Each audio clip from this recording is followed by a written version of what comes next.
자, 첫 번째 시간 김태성 본부장 모시고 말씀을 좀 나누도록 하겠습니다. 어서 오세요. 네, 안녕하세요. 네.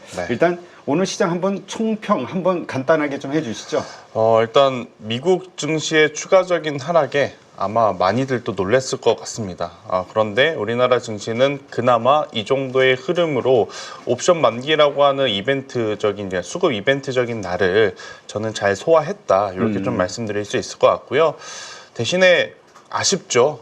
그러니까 일본 빠질 때 좀 같이 빠졌고 또 일본 오를 때 오르는 척은 하지만 그들만큼 또 오르지 못한 지금 모습을 좀 보이고 있어서 굉장히 좀 아쉬울 수밖에 없는 상황인데, 우리가 월요일날 느꼈었던 공포감을 좀 다시 상기해 보면 이 정도의 저는 반등이라도 정말 다행스러운 그러한 상황이 아닐까 싶고, 확연하게 지금 분위기가 바뀌고 있다는 것을 우리가 조금 인지는 하셔야 될 것 같아요. 그러니까 7월 달에도 저희가 굉장히 많은 이야기를 좀 드린 것 같습니다. 그러니까 상반기 때는 반도체와 전력기기가 주도였다면 7월을 기점으로 어느 정도 이제 시장에 좀 변화의 트렌드가 지금 잡혀 있는 상황. 8월 달에 오면서 그리고 이번 주에 급락을 겪고 나서 그 이후에도 그 흐름이 여전히 지금 유지가 되고 있거든요. 반도체가 지금 제대로 들어서지 못하는 상황 속에 오히려 반도체보다 더 지금 강한 쪽들이 지금 많은 그런 상황이라서 저는 계속 가지고 있는 종목에 대한 고민만 하면 지금 이 시장의 어떤 변동성을 대응하기가 어렵다. 그래서 이제 여러 가지로 조금은 공부를 좀 철저하게 해야 되는 그러한 때가 아닌가라는 생각이 들고 있고, 참 기관 투자자분들에게 화가 납니다.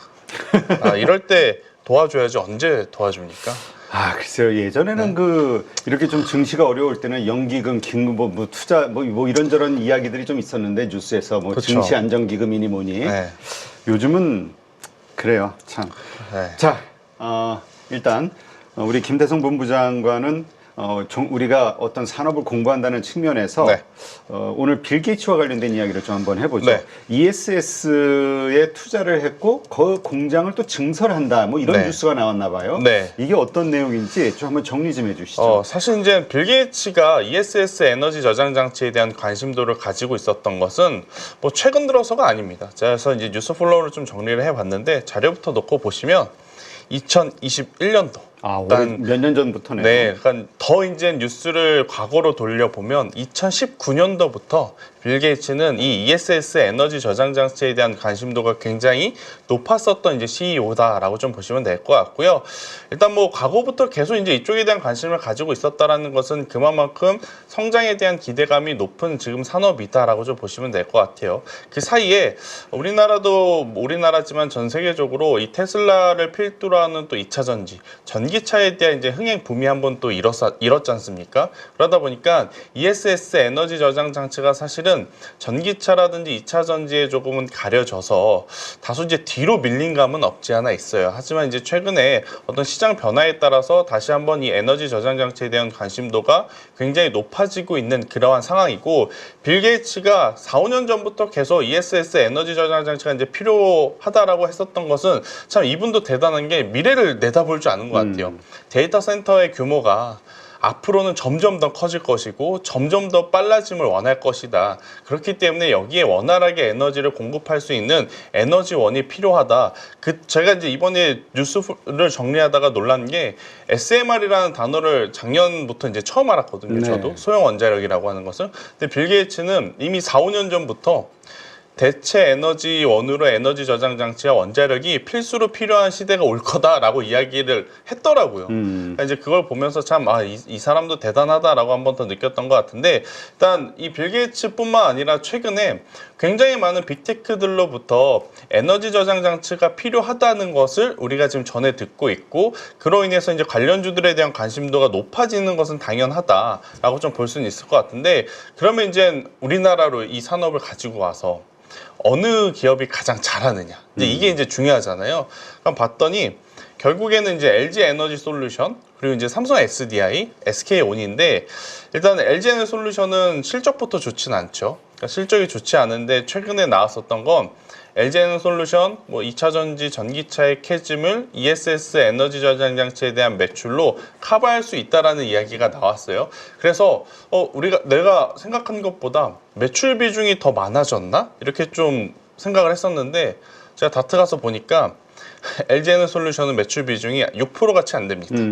그나마 삼성 SDI가 조금 더 많더라고요. 그러니까 네. 전체 매출에서 약 12% 정도가 좀 이제 ESS 에너지 저장 장치에서 나오는 쪽은 이제 삼성 SDI. 그런데 나머지 지금 80% 90% 되는 산업이 이렇게 성과가 안 좋은데 이 에너지 저장 장치 산업이 아무리 성장한들 이들을 모두 이겨낼까에 대한 좀 의구심은 있어서 이 부분에 대한 판단에 대해서 좀 호불호는 좀 갈리지 않겠는가? 그렇지. 결국은 그 앞 단계가 자꾸 시장이 그렇죠. 커져야 그 ESS가 자꾸 사용이 되고 네. 뭐 진짜 테슬라나 현대차 그런 계획처럼 가정집을 에너지원으로 또 쓸 수 그쵸. 있는 이게 순환 구조가 만들어지는데 이 전기차 그러니까 이 전기차 쪽에서부터 문제가 있으니 그렇죠. 일단 앞단에서 문제가 있으니까 이걸 지금 좀 잘 단도리를 치지 않으면 아무리 뒤에 단에서 지금 매출을 낸다 한들 밑빠진 돈이 지금 물을 붓는 구조가 돼서 ESS 에너지 저장 장치에 대한 관심도가 높고 필요한 것은 알겠지만 이걸 가지고 과연 돈을 벌 수 있는, 그러니까 재무제표상 실적을 낼 수 있는 기업이 어디 있을까? 여기에 이제 우리는 좀 주목을 해서 종목을 좀 잘 선별해야 될 것 같아요. 근데 이제 가장 앞단에 있는 기업들이 LG엔솔과 이제 삼성 SDI인데 이들 기업조차 사실 쉽지는 않다. 이렇게 좀 판단을 하시는 게 맞을 것 같습니다. 야, 그래서 이게인가요? 뭐 이런저런 뉴스가 나온다 해도 오늘 뭐 2차 전지주들 오늘 급락했죠. 그렇죠. 그러니까 뭐 삼성 SDI도 4% 넘게 빠진 것 같은데. 그러니까 보통 그냥 뭐 이렇게 주식을 이야기하면 안 되지만 이 정도 빠지면 들어줄 만도 하다라는 표현 우리가 하잖아요. 이 정도 빠졌는데 가격적으로도 기간적으로도 그리고 이제 반도체가 조금 이제 부진을 했을 때 사실 2차 전지가 간혹 반도체 어떤 수급을 빨아들이는 역할도 좀 했었어요. 근데 월요일 이후부터 확연하게 반도체가 못 가면 사람들은 2차 전지에 대한 불확실성이 워낙 지금 높은 상황이잖아요.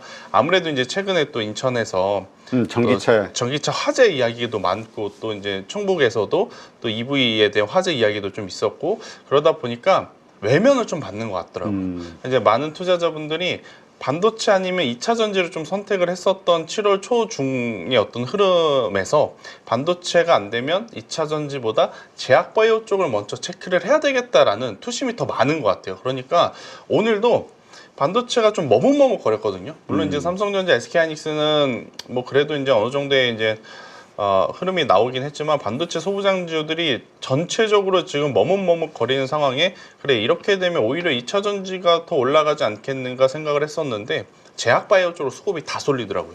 그러게 이거 진짜 이 시장이 어떻게 봐야 될지 모르겠어요. 이것도 그냥 정상적인 시장으로 봐야 되는 것인지. 근데 월요일 날 하루에 지수가 이렇게 빠진 거는 비정상이라고 봐야 될 것 같고요. 일단은 전체적으로 코스피에서 지금 2차 전지 기준으로 공매 물량이 가장 많은 게 뭐 포스코 퓨처엠 그리고 이제 코스닥 같은 경우에는 이제 코프로 BM 쪽인데 참 들어올리지 못하는 것 같습니다. 그러니까 이제는 어떤 강력한 좀 트리거가 좀 될 만한 이슈가 나오지 않는 이상 2차 전지가 좀 빠른 시간 안에 탄력적으로 좀 움직이기에는 현실적으로 어려운가? 저도 불과 일주일 전만 하더라도 이 정도 가격이라면 그러니까 없으신 분들 기준 하에 2차 전지는 모아가도 괜찮겠다. 왜냐하면 뭐 GM과 포드에서 뭐 여러 가지 부정적인 이야기는 나오곤 있으나 테슬라가 7월달 들어오면서 급반등에 성공을 했잖아요. 그러면서 그들만큼은 아니더라도 그들의 한 3분의 1 정도만 좀 따라가도 어느 정도 시세는 좀 줄 수 있지 않겠는가 생각을 했는데 전혀 지금 시세를 주지 않고 있고 안 좋은 악재가 계속 연이어 지금 터지고 있는 그러한 상황이라서 2차 전지는 어느 정도 이제 반전의 트리거에 대한 뉴스도 좀 기다려야 되지만 기술적으로도 이제는 이 정도 흐름이 나오면 많은 투자자분들이 확실하게 바닥을 딛고 올라오는 모습이 아니라면 투심이 안 모일 것 같다라는 게 저희 가장 큰 걱정이라 이쪽은 조금 더 이제 시간을 두고 보셔야 되지 않을까 이렇게 설명드리겠습니다. 네.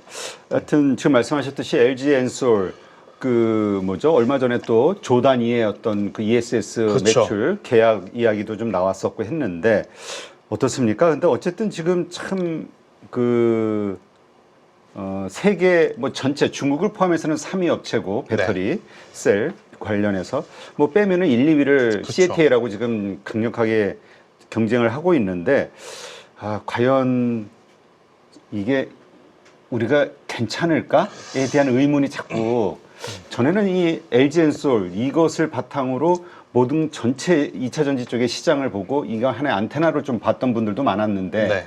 요즘은 참 그 답답하다는 얘기를 많이 해요.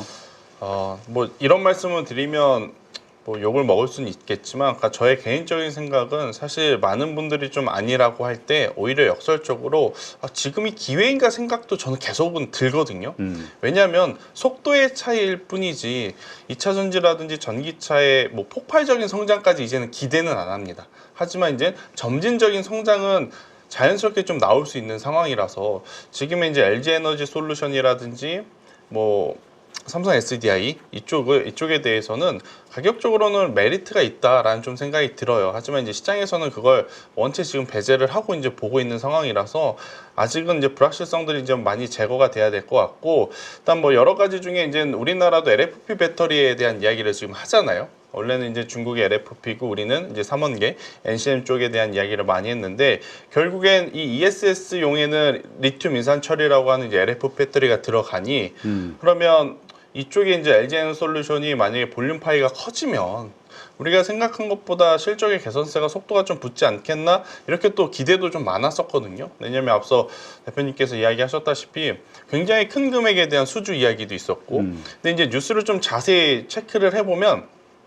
어떤 것에 이제 우리가 주목을 해야 되느냐, 제가 이제 뉴스를 하나 따왔는데, LG에너지 솔루션은 최근 미국 애리조나주에 건설 중인 ESS LFP 배터리 생산 공장 투자를 잠정 중단했다라는 이야기를 했습니다. 아니, 수조 원대 계약을 받았다라고 하지 않았나? 근데 왜 투자를 잠정 중단했지라고 보니까 배터리 라인이 지금 놀고 있는 겁니다. 그러니까 이제 새롭게 증설을 안 해도 기존의 2차 전지를 만들어 내려고 라인을 깔았던 곳에서 일부 이제 라인만 수정을 하면 이 LFP 배터리, ESS용으로 이제 만들 수 있는 그러한 상황이다 보니까 투자를 또 잠정 중단했다는 뉴스가 나와요. 그러니까 뭐 수주 계약은 호재 뉴스, 네. 근데 또 투자를 잠정 중단했다는 것은 악재 뉴스. 이게 지금 딱 부딪히는 상황 속에 전체적으로 2차 전지에 대한 이미지가 지금은 부정적이다 보니까 호재와 악재의 뉴스가 부딪혔을 때 투자자들이 호재 쪽에 좀 민감하기보다는 악재 쪽에 조금 더 지금 민감해질 수밖에 없는 그러한 상황이라서 참 올라갈만 하면 이러한 이야기들이 좀 발목을 좀 잡지 않는가라는 생각을 하는데, 그래도 펀더멘탈적으로 변하지 않는 팩트는 LG에너솔루션이 LFP 배터리에서도 지금 점유율을 늘리고 있다라는 것. 그걸 통해서 글로벌 기업들과 대규모 수주 계약을 따내왔다는 것. 그리고 지금 당장은 전체 매출에서 6%밖에 안 되지만 이것들이 조금씩 커져 나가게 되면 그래도 우리가 생각했던 어떤 눈높이보다는 조금 나아지는 실적을 저는 보여줄 수 있지 않겠는가. 네. 그것을 좀 기대해야 되는데 문제는 시간입니다. 그러니까 많은 개인 투자자분들이 원하는 건 빠른 시일 안에 좀 올랐으면 하는 건데, 지금 우리들에게 LG에너솔루션이 보여줘야 될 게 굉장히 많은데 그것들을 보여주려면 현실적으로 지금 시간이 많이 필요하다. 그래서 좀 지치실 수밖에 없지 않나, 이런 이야기를 드리겠습니다. 네. 그래도 어쨌든 LFP 네. 중국하고의 경쟁에서 가격 경쟁에서 충분히 해볼 수 있는 이러한 그럼요. 것들이 지금 개발이 되고 네. 이런 것들이 또 매출이 발생이 되고 있는 거니까 네. 긍정적으로 볼 요소도 있죠. 이게 LFP 배터리를 우리가 못해서 안 했던 게 아니잖아요. 그러니까 NCM이 훨씬 더 마진율이 좋았기 때문에 우리가 이제 이쪽에, 왜냐하면 더 높은 기술력을 요했기 때문에 우리가 이쪽에 이제 승부를 걸었던 건데, 뭐 당연히 LFP 배터리는 우리나라 기업들이 훨씬 저는 잘할 수 있다 생각이 들고 있고, 여기서 미국과 중국이 조금 더 박터지게 좀 싸웠으면 좋겠습니다. 네. 오히려 그냥 이참에 미국이 중국이 서로 그냥 뭐 뜯고 핥히고 너 죽고 나 죽자 이런 상태로 가면 또 이 배터리 산업 기준으로는 우리나라에게도 저는 기회가 좀 되지 않을까. 이미 IRA 세제 혜택을 또 받을 수 있게 준비가 된 기업이기도 하고요. 그래서 이제 뭐 트럼프가 되냐 뭐 해리슨이 되냐 이것보다 미국과 중국 사이에서 어떤 이야기가 나오느냐, 이것도 이제 우리가 꼭 체크를 해야 되는 요소가 아닐까라는 의견 드리겠습니다. 네, 사실 얼마 전에 트럼프가 거의 당선 확실시 되면서 그게 또 2차 전지에게는 악재였는데 네. 요즘은 또 해리스가 역전하는 이야기들이 자꾸 나오니까 이 IRA법 수혜주로서의 그렇죠. 어떤 이 혜택들이 연장될 수 있는 네. 그러니까 정책의 연장, 이러한 기대를 또 하는 분들이 느는 것 같아요. 예, 지금 미국도 줄서기가 있는 것 같아요. 그러니까 트럼프는 제 생각에는 이 앨런 머스크는 해리슨 쪽에 붙어야 되지 않나 싶은데 또 이제 트럼프에 가서 지금 붙은 모습을 좀 보이고 있고, 이런 걸 통해서 보면 지금 미 대선에서 이제 줄 세우기가 지금 나타나고 있지 않나. 그렇다면 지금 당장은 뭐 경기 침체니 엔케리니 뭐 여러 가지 이슈가 시장을 들이우다 보니까 갑작스럽게 미 대선이라고 하는 이슈가 수면 아래로 확 가라앉았지만, 다음 주부터는 다시 한번 이게 위로 올라왔을 때 저는 뭐 전기차, 2차 전지, 신재생 에너지 뭐 이런 쪽에 대한 시세는 조금 한번 우리가 기대해 볼 수 있지 않나, 저는 이 생각을 하고 있습니다. 네. 자, 지금 미국의 전력 경매 가격이 뭐 800% 급등했다. 그렇죠. 그러니까 지금 전력난에 대한 이슈가 자꾸 터지고 있는데 어떤 이야기입니까? 그러니까 한마디로 많이 필요하다. 근데 왜 많이, 그러니까 이게 이제 공급이 부족해서 나타나는 현상이냐, 수요가 늘어나서 지금 나타나는 현상이냐, 이게 중요합니다. 왜냐하면 수요는 그냥 기존과 똑같은데 공급단에서 문제가 나타나면 이것은 단기적인 이슈이거든요. 그런데 공급은 정상인데 수요가 늘어나는 상황이라면 이거는 이제 또 계속해서 인프라도 깔아야 되고, 뭐 우리가 알다시피 뭐 배전 이런 거 다 전력기기 들여와서 설치를 해야 되고 하다 보니까 장기 이슈란 말이에요. 근데 지금 미국 같은 경우에는 수요도 많이 늘어났고 공급에 대한 부족도 지금 나타나다 보니까 단순히 쇼티지 현상이 아니라 지금 어떻게 보면 거의 1년 반 전력기기가 움직였잖아요. 이 추세가 계속 이어질 가능성이 높다는 것을 좀 이야기를 하는 거고요. 특히나 지금 미국의 대표적인 유틸리티 기업 중에 넥스트에라라는 기업이 있거든요. 제가 지금 넥스트에라라고 하는 기업의 차트를 좀 가지고 나왔는데, 이쪽은 최근에 뭐 나스닥 지수가, S&P 지수가, 다우 지수가 내리건 뭐 하건 상관없이 그냥 올라갑니다. 그러니까 필요한 것은 확실한 거죠. 그러니까 전력이 지금 많이 필요하고, 그로 인해서 우리나라 HD 현대일렉트릭, 재룡전기, LS 일렉트릭이 정말 기대감이 아니라 수출 데이터를 통해서 우리한테 보여줬고, 그 수출 데이터가 정말로 팩트라는 것을 지난 4분기, 올해 1분기, 올해 2분기 지금 연속적으로 실적으로 지금 보여주고 있는 상황이라서 이쪽에 대한 어떤 관심도는 당연히 조금 더 지속해야 된다. 근데 이제 문제는 최근에 조정이 조금은 이제 불편하다 이거죠. 그러니까 이제 우리가 전력기기를 좋아했었던 이유, 저도 정말 좋아했었던, 올해 상반기에 아마 저에게 가장 큰 어떤 수익을 벌어다 준 섹터가 이쪽인데, 밀릴만 하면 그냥 사도 하루 이틀 뒤면 올라오고 하루 이틀 뒤면 올라왔는데, 지금 이 진폭이 커지고 있다라는 겁니다. 그러니까 7월 같은 경우에 한번 조정이 좀 나왔죠. 고점 대비해서 약 20% 정도 하락을 했다가 실적 발표하면서 다시 한번 끌어올렸거든요. 네. 근데 또다시 고점 대비 지금 뭐 30% 이상 또 빠진. 그런데 이제 이거는 펀더멘탈이라기보다는 지수의 어떤 흐름에 여파가 더 강했기 때문에 조금은 더 지켜봐야 되지만, 조금씩 하락에 대한 진폭이 커지고 있어서 많은 분들이 그냥 다 이렇게 똑같이 생각할 겁니다.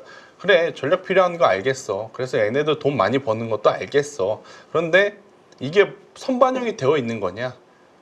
만약에 아니라면 지금 매수를 해도 되는 거냐? 이 고민일 것 같은데, 저는 개인적으로 조금은 조심을 하셔야 된다.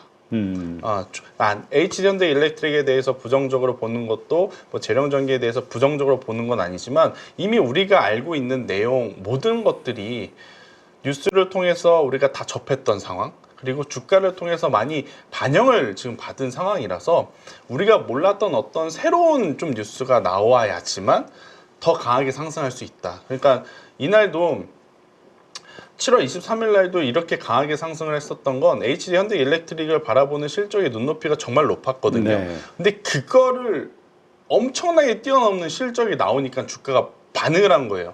K증시가 우리가 힘들다 하는 건 뭐죠, 여러분들? 주가가 오른 상태에서 아무리 좋은 실적이 나와도 세론 뉴스로 평가를 받으니까 힘들다고 한 거였는데, 그런 K국장에서도 실적 나오고 폭발적으로 상승한 종목이 이제 HD 현대일렉트릭이에요. 그런데 그 이후에 추가적인 상승이 나오지 않고, 이후에 어찌됐든 지금 진폭이 커지는 조정이 좀 나오고 있어서 저는 우선은 조금은 보수적으로 좀 봐야 될 때가 아닌가? 그러니까 이제 만약에 예를 들어서 현재 구간에서 기존이라면 뭐 10주, 20주 사셨던 분들이라고 하면 사시는 것은 동일한데 2주, 3주, 4주, 그러니까 비중을 조금 줄이시는 게 지금은 더 필요하다. 왜냐면 전력기기 전에 반도체가 강했잖아요. 지금 한미반도체라든지 이스페타시스라든지 뭐 테크인 같은 거 보면 참 속상하잖아요. 그렇죠. 그러니까 이제 전력기기도 그들이 그랬다 그래서 이들도 그렇다라고 하는 건 아니지만 혹시 모를 사태에 대비해서 우리가 조금은 욕심을 좀 내려놓는 것이 지금은 맞지 않겠는가, 저는 이런 이야기를 드리도록 하겠습니다. 네, 알겠습니다. 자, 하여튼 이번 검은 월요일이라고 해야 돼? 근데 사실 검은 금요일, 검은 월요일, 연 이틀이 어두웠어. 맞아요. 근데 어떻습니까? 그때 대부분의 종목들이 다 이렇게 폭락하면서 네. 흐름이 다 추세가 망가졌는데 네. 이 전력 관련된 이 변압기 주들은 어때요? 이제까지 뭐 그 전방 사업에 대한 비전 이런 것들은 뭐 아직 꺾이지 않은 것 같은데. 전혀 꺾인 건 없습니다. 그러니까 이번에 어떤 지수의 하락 여파가 있기 전에 조정이 나왔었던 것도 사실은 기술적인 조정 구간 안에서 조금 흘러나왔던 거예요. 그러니까 재룡전기를 한번 놓고 설명을 드려보면 작년 뭐 2월부터 해서 지금 올해 이제 7월까지 600%가 올랐던 종목이거든요. 그런데 이 600% 올랐던 종목이 사실은 고점 대비해서 한 10에서 15% 정도의 뭐 하락 조정은 당연히 기술적으로 우리가 인내할 수 있는 범위 내였잖아요. 근데 이제 그 이후에 나온 조정 같은 경우에는 전력기기 관련주들의 펀더멘탈이 흔들려서 나온 게 아니라 첫 번째로는 트럼프 피격 이슈부터 시작된 것 같습니다. 모든 사건의 지금 전말은 이 사건부터 시작이 된 것 같고, 애플이 엔비디아에 대한 의존도를 낮추겠다라고 했던 또 이슈, 여기에 AI 버블론, 그리고 인풋 대비 지금 아웃풋이 너무 약한 거 아니야 라는 의심의 눈초리가 지금 반도체 쪽에 확 퍼지다 보니까 그렇게 되면 전력기기도 생각한 것만큼 안 필요한 것 아니야? 이런 생각도 좀 있었던 것 같아요. 그래서 이제 순식간에 좀 많이 빠지긴 했지만, 저는 가장 중요한 건 전력기기뿐만 아니라 여러분들이 가지고 계신 다수의 종목군들이 월요일 날에 이 하락, 장대 음봉 있잖아요. 이거를 감싸 안는 양봉이 화요일, 수요일, 목요일 현재까지 나왔느냐? 나온 기업이라면 그래도 저는 긍정적으로 봅니다. 그런데 월요일에 그 하락을 감싸 안는 흐름이 나오지 못한 종목은 더 힘들어질 수 있다. 이것에 조금 기준을 좀 삼으셔서 뭐 종목을 한번 대응을 하시는 게 맞지 않을까라는 의견 드리겠습니다. 네. 그러니까 지금 사실 과거의 주도주, 과거라고 얘기하기도 그렇죠. 그렇죠. 불과 얼마 전까지 그렇죠. 주도주였던 네. 이 전력주, 뭐 그 외 주들, 여기에 관심을 가져야 될 것이냐, 지금 이렇게 싸졌을 때 신규 매수로 봐야 될 네. 것이냐, 아니면 오히려 가지고 있는 분이라면 비중을 줄여야 되는 상황으로 봐야 될 것이냐. 이게 되게 어려운데 저라면은 전력기기를 조금 줄이고 대신에 전선주에 대해서 비중을 조금 늘린 다음에 가져갈 것 같아요. 근데 일반적으로는 전력이 먼저 가고 그 다음에 전선이 간다고 얘기하잖아요. 그렇죠. 이제 보통 이제 사이클은 그랬고, 지금 우리나라도 전력기기가 간 다음에 전선주가 따라가는 형국이었는데, 일단 전선주들은 지금 해저 케이블에 대한 기대감이 지금 남아 있어요. 그러니까 지상 케이블, 육상 케이블 이쪽 말고 해저 케이블 같은 경우에는 새로운 모멘텀으로 작용할 수 있는 구간들이 저는 많아서, 특히나 어떻게 보면 대한전선 같은 경우에는 오히려 지금의 가격적인 메리트가 더 부각이 되어 있을 수 있다. 뭐 대원전선도 가온전선도 물론 좋지만 저는 대한전선을 비중을 확대를 해서 더 가져가는 게 어떨까라는 생각을 하는 게, 왜냐하면 대한전선은 그동안에 육상 케이블 전문 기업이었거든요. 오히려 이제 LX 쪽이 이제 육상 케이블보다도 해저 케이블 쪽에 대한 강점을 갖고 있었던, 하지만 이제 올해 들어오면서 대한전선이 해저 케이블 진출을 하겠다고 유상증자도 엄청나게 크게 했고, 그러니까 유상증자 물량이 있었음에도 불구하고 그걸 모두 다 해소하면서 올라온 상황이기도 하고, 포설선이라는 것을 인수를 해서 해저 케이블 산업에 대해서 지금 뚜렷하게 수주 전고가 찍히는 그런 벌써 속도를 내고 있기 때문에, 저는 어떻게 보면 구리 가격에 대해서 굉장히 민감하게 반응을 해서 구리 선물 가격도 체크를 해야 되지만, 전력기기보다는 조금 안정적으로, 그러니까 전력기기는 안 좋고 전선주가 좋습니다, 이 의미는 절대 아닙니다. 전력기기에 대해서는 조금 가격적인 부담이 너무 있을 것 같아요. 왜냐하면 월요일날 그렇게 급락을 한번 맞으면 이제부터 2% 3%만 밀려도 아마 투자자들의 심리가 한 2, 3주 전에 2% 3% 조정과 월요일날 급락 보고 나서 지금 2, 3% 조정을 보는 그 심리 상태가 다를 거거든요. 그렇죠. 그래서 그런 것들을 좀 고려를 해보면 차라리 낮은 위치에 있는 종목을 먼저 안정적으로 가져가는 게 저는 맞지 않겠는가, 저는 이 이야기를 드리도록 하겠습니다. 근데 우리가 보통 해저 케이블 하면은 국내에서 두 업체밖에 없다고 보지 않나요? 대한전선과 LS 전선. 그렇죠. 그런데 이제 LS 전선은 상장되어 있지 않기 때문에 그럼 봐야 된다면 LS 전선이 가지고 있는 가운 전선을 좀 봐야 되는데, 가운 전선보다는 최근에, 그러니까 LS 쪽보다는 최근에 대한전선이 뭐 기술 뭐 유출에 대한 이슈도 좀 있긴 있었어요. 그래서 서로 LS에서 고발한 걸로 네, 제가 LS하고 뭐 있긴 있었는데 내용을 좀 자세히 보면 그렇게 큰 뭐 노이즈는 아닌 것 같고요. 일단은 기존에 하고 있는 쪽보다는 앞으로 그 산업에 진출을 한다고 하는 쪽이 통상적으로 올라갈 수 있는 룸이 조금은 더 많잖아요. 왜냐하면 이제 그 결과에 따라서 못 올라갈 수 있는 것도 있지만 잘하기만 한다면 그들만큼 또 한번 밸류를 받을 수가 있기 때문에 저는 대한전선이 지금으로 봐서는 전력기기와 좀 영역을 확장해서 전선주까지 봤었을 때 조금은 현실적으로 선택할 수 있는 선택지 중에 가장 우선순위에 두는 것도 나쁘지 않다. 근데 이제 한 가지 또 이 기업의 단점은 뭐냐면 전선주도라면 변동성이잖아요. 수익률 게임. 그런데 이제 시총이 2조 4천억이나 됩니다. 그러니까 가온전선이라든지 대원전선 대비해서는 사실은 수익률이 그렇게까지만 움직이지는 않는다라는 어떤 단점은 있으니까 이것은 구독자분들이 이제 현재 계좌 상황에 따라서 고민을 좀 해보셔야 될 것 같습니다. 네. 하여튼 근데 우리가 아까 말씀하셨듯이 리튬 가격이 네. 폭락하면서 사실 2차 전지주도 계속 떨어졌잖아요. 맞아요. 그래서 이제 연동성이 강한데 이 전선주 같은 경우도 구리 가격하고 연동할 수밖에 없는데 구리 가격이 계속 빠지고 있단 말이에요. 그렇다면 이 2차 전지주처럼 계속해서 빠지지 않을까에 대한 고민이 있거든요. 근데 사실 전선주들이 구리 가격에 실질적으로 뭐 수혜를 받지는 않습니다. 상승한다 그래서 이미 뭐 스프레드라든지 뭐 미리 몇 개월치를 결제를 해놓는 그런 시스템이라서 사실은 뭐 구리 가격이 올라간다 그래서 갑자기 못 벌었던 어떤 돈이 생기거나 또 구리 가격이 떨어진다 그래서 갑자기 벌어야 될 돈보다 덜 번다거나 저는 그럴 확률은 실질적으로는 많이 낮다라는 생각이 들어요. 그런데 이제 주식시장에서는 유독 우리가 이제 2차 전지를 한번 겪어봤기 때문에 더 민감하게 반응을 한 것이 아닌가라는 생각이 들어서 특히 지금의 어떤 구리 선물 가격의 조정은요, 안 좋은 상황에서 추가 조정이 나온 게 아니라 생각한 것보다 너무 오버슈팅이 나왔다가 다시 이제 안정화를 좀 찾아가는 구간이라서 저는 너무 걱정하실 필요는 지금 단계에서는 없지 않을까. 그런데 공교롭게도 구리 선물 가격 그래프와 전선주들의 그래프가 좀 일치하긴 합니다. 일치하긴 해요. 근데 이제 여기서 또 구리 가격의 변수는 아무래도 이제 중국 경기가 좋으면 올라가는데 중국 경기가 또 안 좋으면 떨어지는 이 어떤 원자재잖아요. 내일 중국이 CPI라든지 PPI 이 지표 발표가 좀 있어요.